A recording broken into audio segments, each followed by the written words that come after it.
দাদাভাই অনেকদিনে চালের বস্তাটা নিয়ে এসেছিল, তা চাল ছিল বলে ঢালা হয়নি, এই চাল আছে। চালের বস্তাটা নিয়ে এসেছি।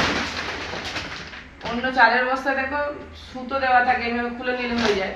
যেহেতু লাল রঙের রাইস, এ তো আবার পুরো মানে কোম্পানি প্যাকিং করা, একে না কাটলে হবে না।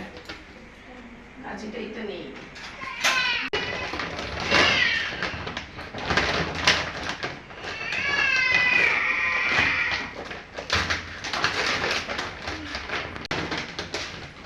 চালটাও কিন্তু খুব ভালো চাল দিয়ে, একদম পুরো ফ্রেশ একদম জিরাকাঠি রাইস, পুরো একদম ফ্রেশ, সাদা একদম চকচকে। অন্য বস্তা কিন্তু সুতো থাকে, সুবিধা হয় করতে, কিন্তু এইটাতে সুতো পুরো কাটতে হবে বস্তাটা।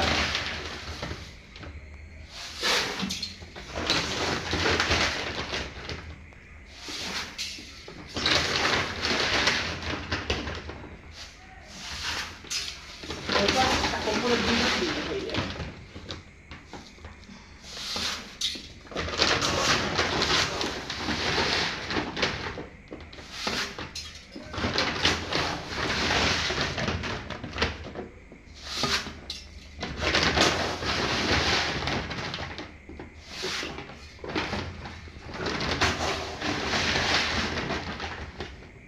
দাও কতক্ষণ করবো আমি করে দিই।